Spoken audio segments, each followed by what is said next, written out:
Good morning. Today is Thursday, March the 4th, and it is the next to the last wise words from Waldo Devotional. As I write today's devotion, I realize that it's one of my last ones.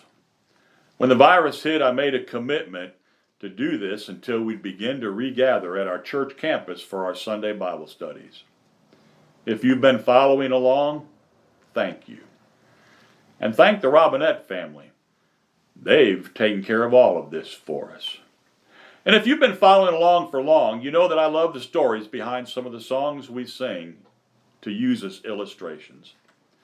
I saved this one as the last, or next to the last, song. A young businessman stood at a revival meeting to give a testimony. It was 1945. The evangelist's name was Gene Martin.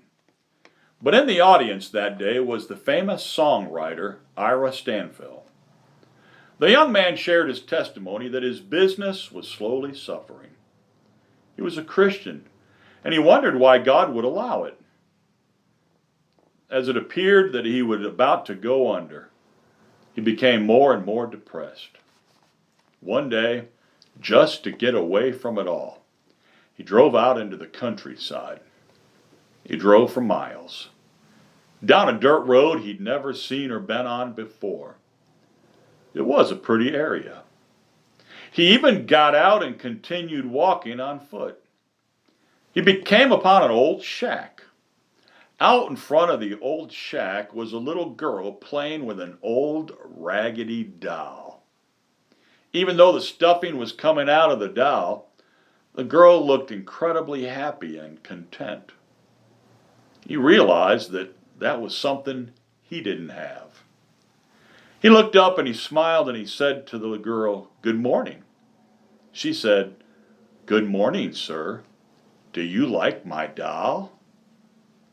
He said, "It's old and dirty and ragged, and your house is old and small. It's just a shack. Why are you so happy?"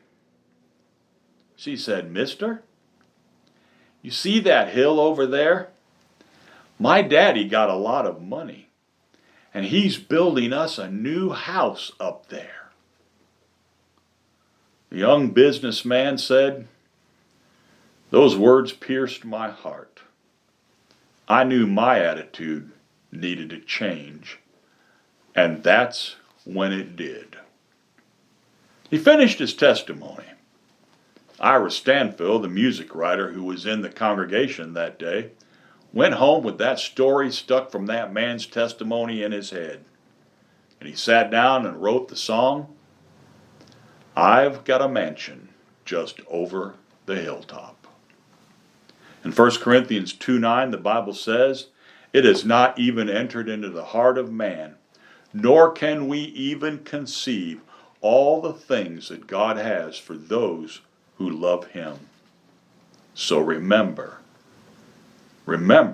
what's coming for the believer. Now stop and think about that.